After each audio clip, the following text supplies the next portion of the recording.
Bom, prosseguindo no estudo do Apocalipse, versículo por versículo, nós estamos estudando o capítulo 16, então primeiro vamos falar do que nós já estudamos no capítulo 16. O versículo 1, nós destacamos ali uma grande voz que saía do templo, que deu ordem para que os 7 anjos derramassem as 7 taças. No versículo 2, a primeira taça foi derramada, e ela gerou uma chaga má e maligna nos homens. Uma chaga de uma grande infecção, que eu comentei com os irmãos. No versículo 3, o segundo anjo derramou a sua taça no mar. E agora eu estou falando vou falar sobre a questão da ecologia e a religião celta, o porquê dessa ligação da ecologia atual com a religião celta. É algo importante porque essa religião celta, ela foi assim talvez um dos piores, se não o pior tipo de espiritismo que existiu na história da humanidade. Era uma religião em que o homem, ele era sacrificado à natureza, eles adoravam a natureza como deuses, como divindades, e o homem era sacrificado a essa natureza. Ela tem paralelo, né, com os incas, astecas, maias, principalmente os astecas faziam isso também, mas é uma das piores religiões, tanto que o Império Romano ficava vamos dizer, apavorado com a possibilidade de um soldado ser capturado. Eles sabiam que um soldado que fosse capturado lá entre os celtas, que eles chamavam de galeses ou bárbaros, ele seria sacrificado aos deuses. Seria sacrificado aos deuses. Eles encontravam, às vezes depois de uma batalha, voltavam um outro grupo de soldados lá naquela região, encontravam os soldados sacrificados, né? Em celebração aos deuses celtas. Bom, então, 16, versículo 3, o ponto 2, a religião celta e a ecologia. Os valores financeiros envolvendo a proteção da natureza são assustadores. Em alguns momentos, a humanidade parece se preocupar mais com a proteção da natureza do que erradicar a fome da espécie humana. Veja, eu não sou contra a proteção da natureza, inclusive eu apoio, tem que ser feito. A questão que eu vou questionar aqui, vou apresentar alguns artigos também, por que essa religião celta, por que os símbolos dela aparecem sempre nos movimentos de ecologia atual. O comentário prossegue. As reuniões dos ecologistas exibem sempre símbolos celtas. Eu vou citar exemplo aqui, e até, por exemplo, reunião da Igreja Católica na região que antigamente era dominada pela religião celta, norte da Europa, principalmente Irlanda e outros países, né? O artigo prossegue. A religião celta adorava a natureza como uma divindade e sacrificavam o ser humano para agradar essas divindades.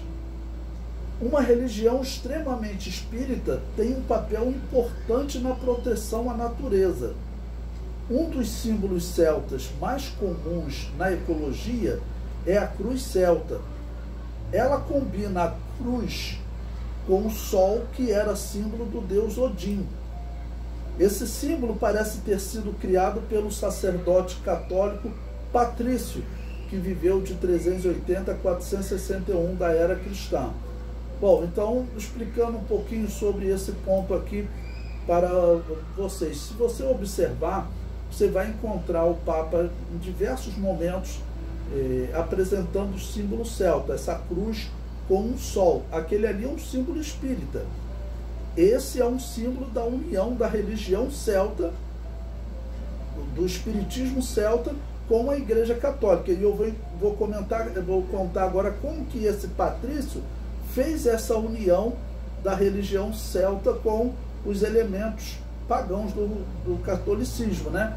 Porque isso aí, se você está falando do ano 450, 461, quando Patrício morre, A Igreja Católica estava formada bem antes. O próprio ano de 380, o ano que Patrício nasce, foi o ano que o Papa Damaso I colocou uma ordem que não poderia existir outra igreja fora da Igreja Romana com os ritos que essa igreja praticava. Ou seja, já estava proibindo a existência de outras igrejas. Isso foi no Edito de Tessalônica, a gente estuda isso em História da Igreja.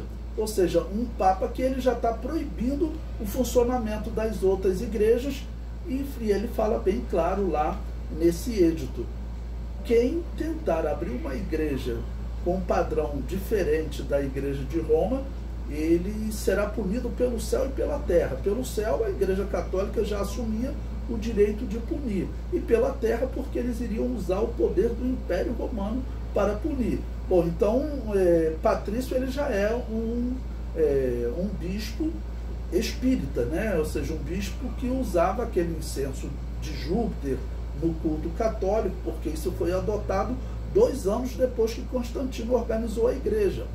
Então, o incenso de Júpiter já estava dentro da igreja. Isso, todo historiador que estuda a história da Igreja Católica, ele sabe disso.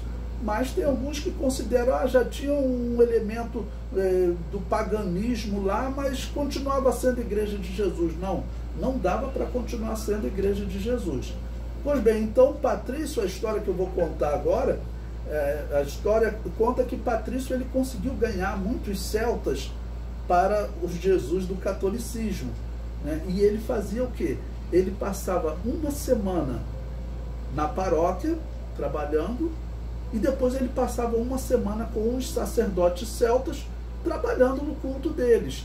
Sendo que o culto celta, como é que era? Era um culto espírita, que sacrificava até pessoas, né? Um culto pagão, um culto que o apóstolo Paulo chama de mesa do demônio. Então ele passava uma semana lá com os celtas, depois ele passava uma semana na paróquia. E assim ele começou a convidar os sacerdotes celtas, e acabou que eles se misturaram e formaram a religião celta católica, né? Vou chamar assim.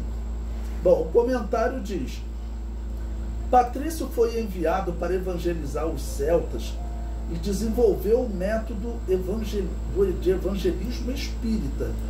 É o mesmo método que a Igreja Católica vai usar com os africanos, com o negro no Brasil.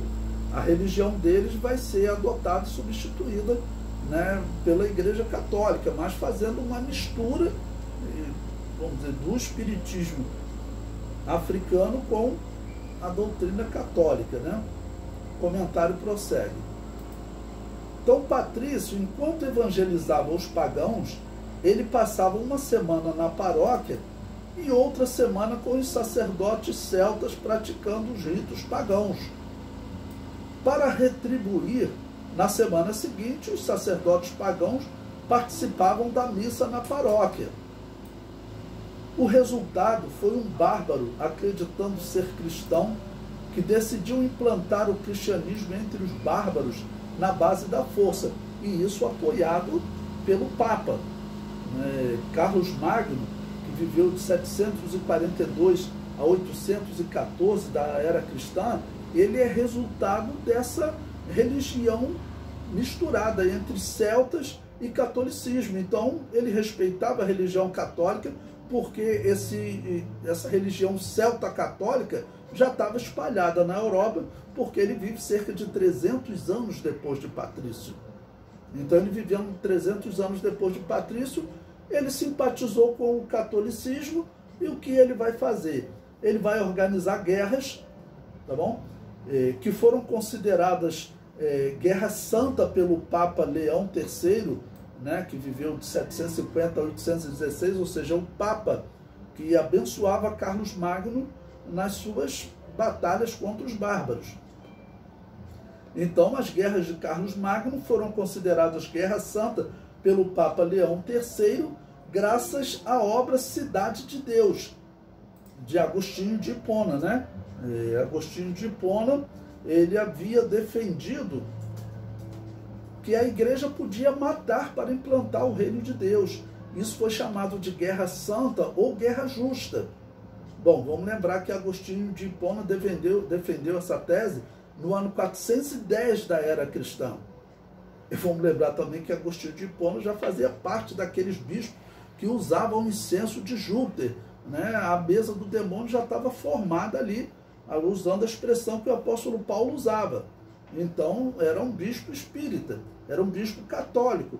E o que ele defende? Ele defende que a Igreja Católica pode matar para implantar o reino de Deus.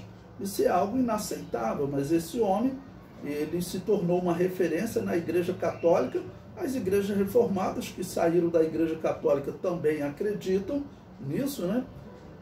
Infelizmente, a Igreja de Jesus, que não saiu da Igreja Católica, que sempre existiu fora da Igreja Católica, né, principalmente separado pelo batismo infantil, essa Igreja de Jesus tem que tomar cuidado, porque hoje a Igreja Assembleia de Deus e outras igrejas cristãs também, como Batista Geral, estão chamando Agostinho de Hipona de santo. Devido a um dos piores pagãos da história. Não é à toa que o Apocalipse chama ele de Balaão de Pérgamo. O comentário prossegue. Carlos Magno era um rei bárbaro que havia adotado a fé católica através do missionário Patrício cerca de 300 anos antes. Ou seja, aquela mistura que Patrício fez, ela influenciou essa vida de Carlos Magno. Eram pessoas que eram pagãos e eram também católicos ao mesmo tempo. A história mostra que Carlos Magno continuou sendo pagão, mas ele era também católico. Bom, eu coloquei aí depois uma imagem para vocês poderem ver como é essa cruz celta, né? Existem divergências, mas a teoria mais aceita, mais provável é que essa cruz ela surgiu como? Ela surgiu exatamente com Patrício, é uma das possibilidades em que Patrício combinou o símbolo da religião que ele estava trazendo, que era do catolicismo, com o símbolo do sol da religião celta. Bom, você vai encontrar essa cruz celta até em púlpitos de igrejas batista reformada, tá bom? Você vai encontrar, porque as igrejas batistas reformadas, a gente sabe que tem aquele problema, os primeiros missionários dela eram todos enviados pela maçonaria, e eles contam isso com orgulho, isso está na história. Se pesquisar na internet, primeiros missionários batistas eram maçons, mas são os missionários da Igreja Batista Reformada. Eles utilizam esse símbolo espírita no púlpito. Vão dizer que é para enfeitar. Eu acho que um símbolo espírita não era para ser usado nem como enfeite, né? O comentário prossegue. Se o leitor observar o Papa, verá em algumas aparições ele fazendo uso da cruz celta, né? Se você procurar na internet, você vai observar o Papa às vezes com essa cruz celta. Vai dizer que é enfeite? O comentário prossegue. Também encontrará a cruz celta em alguns púlpitos de igrejas reformadas. Bom, aqui no Rio de Janeiro mesmo, São Paulo, a gente vê algumas igrejas batistas reformadas com esse símbolo espírita no púlpito. O comentário prossegue. A religião celta pode ser classificada como uma das maiores representantes do paganismo, daquele paganismo que o apóstolo Paulo chama de mesa dos demônios. Não era uma religião comum, não era como uma seita que tem aí, talvez até o Testemunha de Jeová. O Testemunha de Jeová não tem espiritismo, é uma seita, é só um desvio. Mas essas religiões não eram como uma seita, algo pequeno. Na verdade, é algo espírita, algo grande, algo pesado. A possessão demoníaca era comum nesses cultos pagãos, fossem dos romanos, fossem dos gregos. Os historiadores tentam explicar aquelas possessões e a forma das pessoas falarem, dizendo que tinha templos que estavam em locais onde havia um tipo de gás e as pessoas ingeriam aquele gás e aí ficavam falando torto e a população assumia como profeta, né? Pode até haver, realmente tem uns historiadores que dizem que havia esses gases. E talvez até os falsos profetas do paganismo, alguém que nem recebia demônio, inventava aquilo, pode ser, mas que a Bíblia diz E é verdade que existia, sim, um culto que era um culto espírita. O culto pagão do Império Romano era um culto espírita. O comentário prossegue. Esses celtas, eles adoravam a natureza como deuses e sacrificavam o homem a estes deuses. Ou seja, o homem era objeto de sacrifício. Os romanos ainda sacrificavam animais. Cada guerra que um imperador romano ia participar, ele tinha que sacrificar animais. Normalmente, após uma guerra, o imperador aumentava a perseguição aos cristãos. Por quê? No momento do sacrifício, ele tinha que fazer um compromisso com os deuses. E os sacerdotes de Júpiter sempre cobravam, olha, esse povo que existe aí no Império Romano, eles dizem que os nossos deuses não existem. Então o imperador acelerava a perseguição ao cristianismo. O comentário prossegue. O catolicismo misturou-se com o paganismo celta nos dias do missionário católico Patrício. No ano 432 da era cristã, evangelizou a Irlanda e usou o singelo método de passar uma semana atuando na paróquia e uma semana atuando entre os sacerdotes do espiritismo celta. Uma coisa absurda, né? Patrício convenceu os sacerdotes celtas a fazer o mesmo. Passavam uma semana trabalhando com Patrício na paróquia. Patrício criou o símbolo conhecido como cruz celta, uma mistura da cruz católica com o símbolo do sol, que era chamado de Odin. Assim surgiu uma religião misturada de catolicismo com o paganismo, fazendo uso dos símbolos do espiritismo celta. Ou seja, eu estou enfatizando que é um espiritismo para mostrar que a religião que havia no Império Romano era uma religião pagã, demoníaca.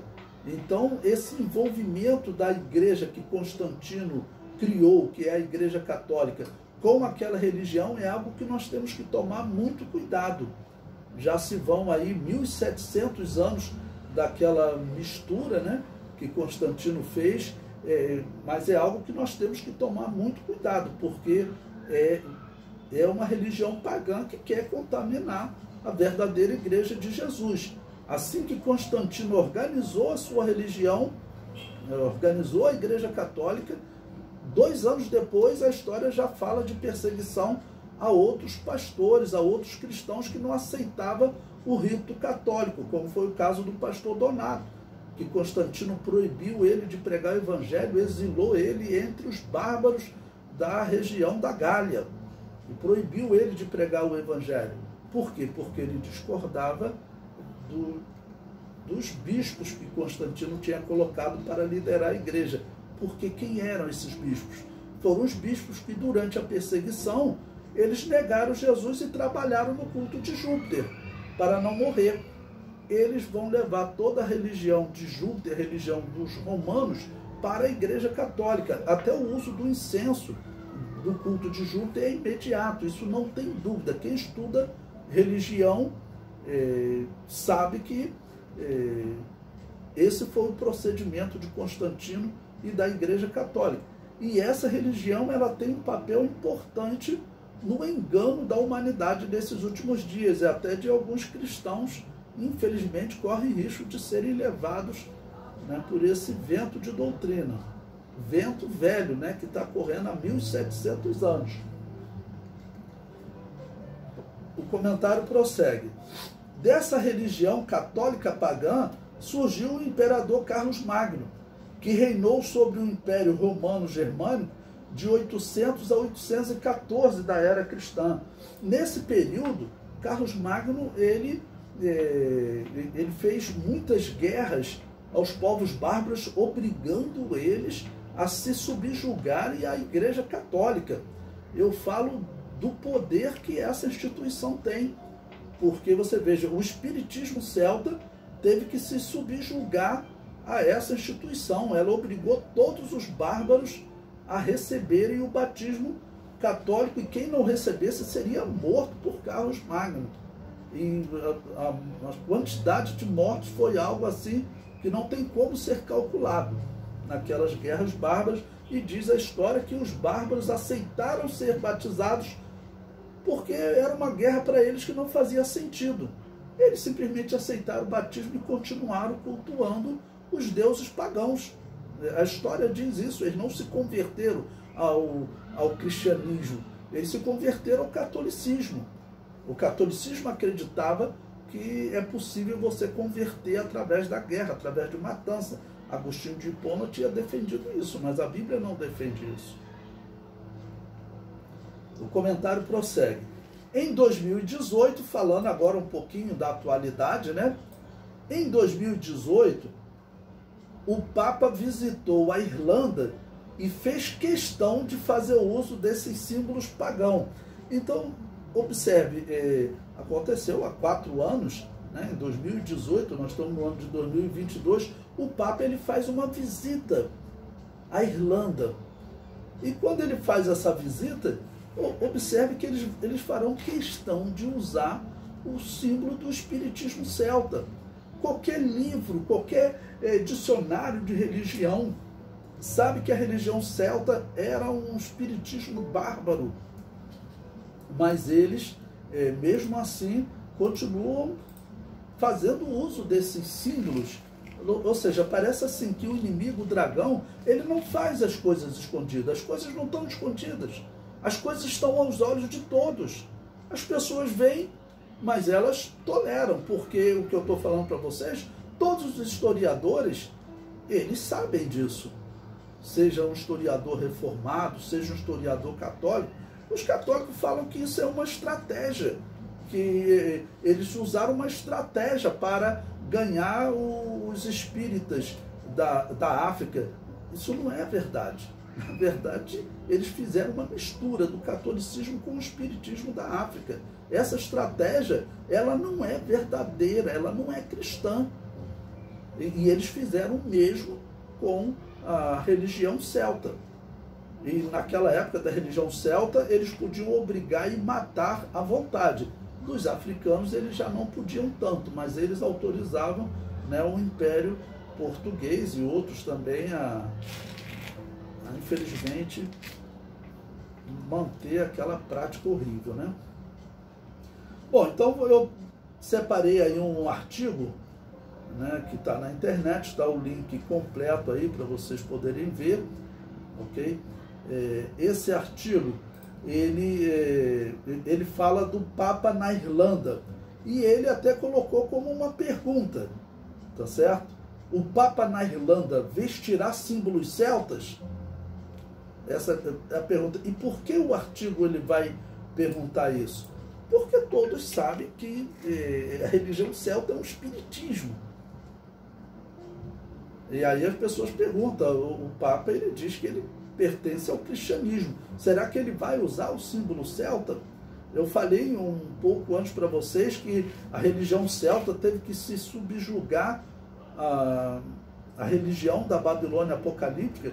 Isso é seríssimo para nós pensarmos. A Babilônia apocalíptica, o local de consagração dela, o Vaticano, onde ele está sobre o cemitério, sobre um cemitério terrível, um cemitério que Nero fez, onde ele colocava os cristãos mortos no seu círculo. Aquele ali foi o local que a Igreja Católica escolheu para colocar como sua sede. Bom, então esse artigo, né, que vocês podem ler, né, de forma completa lá no site Assi Digital, ok? Ele coloca essa pergunta. E o que diz o artigo?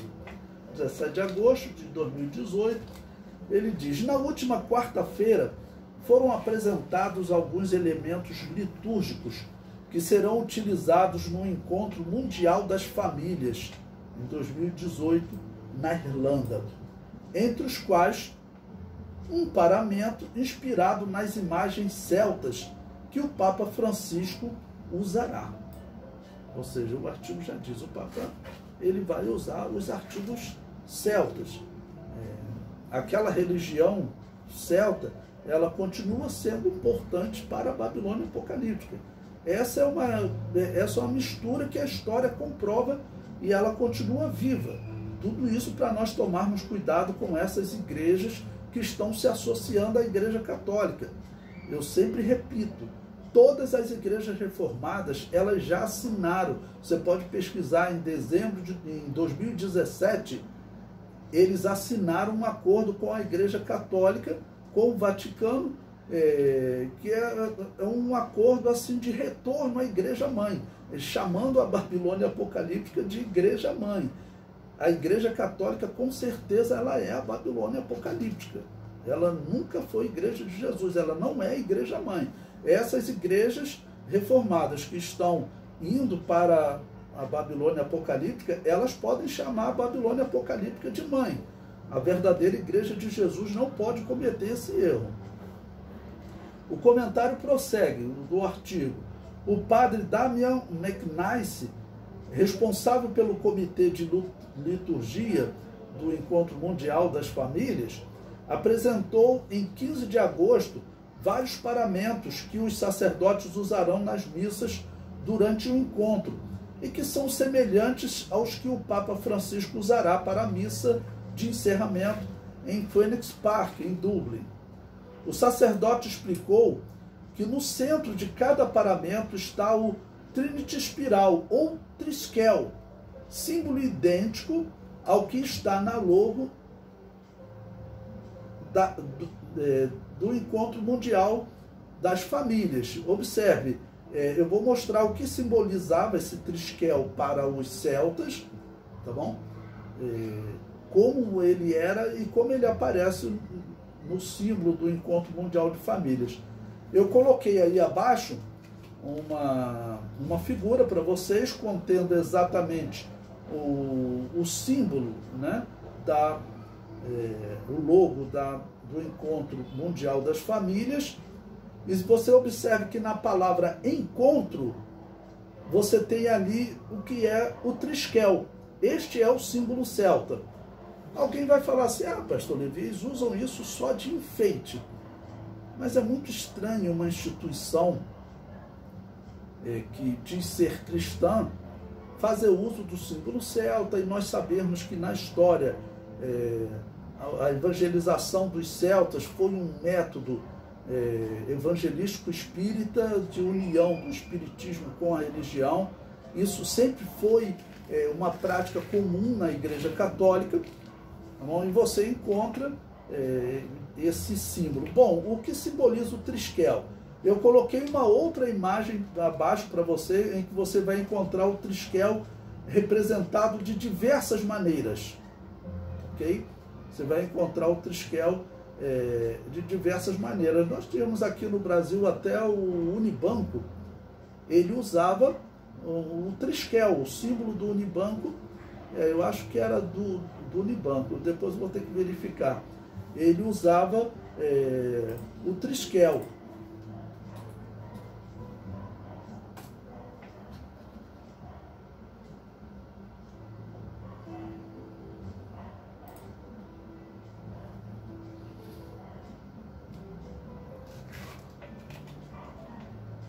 Confirmei aqui, ele usava uma forma do triskel, né? E aí coloquei também outra imagem com um triskel entalhado na rocha. Ele, vamos dizer, a arqueologia encontra muito esse símbolo entre os celtas, para nós podermos entender o que significa esse símbolo. E mais uma vez, o perigo que nós estamos correndo quando a Assembleia de Deus se aproxima da Igreja Católica. A Igreja Católica, a história comprova, ela sempre esteve ligada com o espiritismo, com o paganismo. Não mudou nada, eles continuam idólatras. O comentário prossegue. Existem muitas maneiras de representar o triskel, mas em todas elas pode ser observado o número 666, ou seja, o triskel, ele traz essa simbologia. Em relação ao Unibanco, você pode observar, pesquisar na internet, você vai achar o número dele, que você vai encontrar ali o número 6 3 vezes. Pois bem, o comentário prossegue. A religião celta usava o triskel como símbolo de busca pelo equilíbrio entre corpo, mente e espírito, ou o passado, o presente e futuro. Na verdade, é um símbolo do espiritismo celta que o Papa faz questão de usar. Observando o triskel, o leitor encontrará o número 666. E o artigo prossegue. As três partes de espiral representam o mistério da Santíssima Trindade, ou seja, a Igreja Católica fez o seguinte, eu vou chamar isso de Santíssima Trindade, né, do número 3, mas na verdade o que está por trás dali é o número 666, era um espiritismo.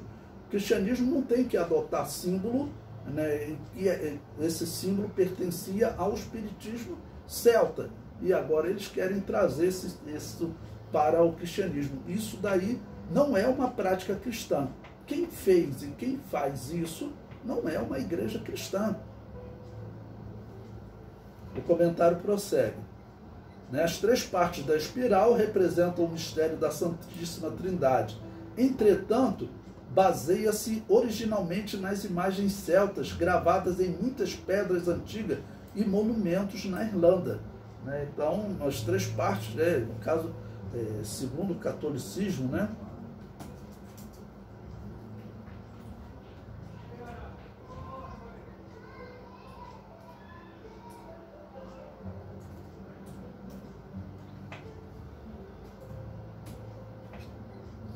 O comentário prossegue.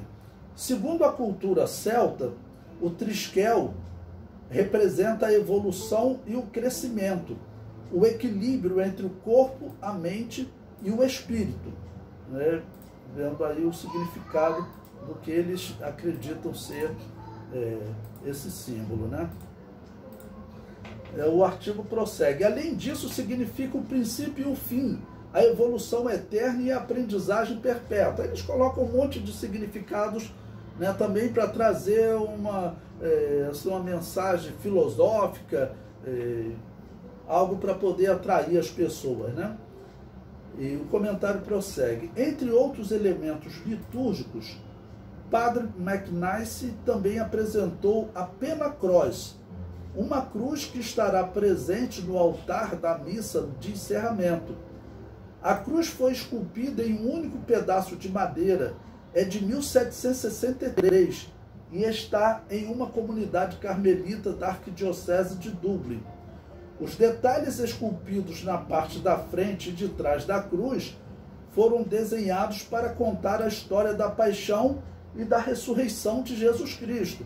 Bom, eu coloquei aí para vocês a imagem dessa cruz celta, né, que eles chamam de Pena-Cross, né, e coloquei um comentário abaixo.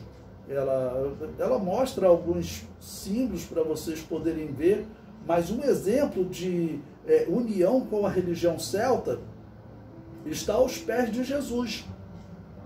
Porque aos pés de Jesus, os intérpretes dizem que são dois ossos cruzados, uma simbologia que era comum na religião pagã celta, uma simbologia muito pagã e nada cristã. Então eles colocam dois ossos cruzados, você pode ver aí na figura que eu coloquei, tem como que Jesus Cristo na cruz, alguns símbolos diversos, né? E dois ossos abaixo dos pés de Jesus, uma clara alusão, nós sabemos, à religião espírita celta.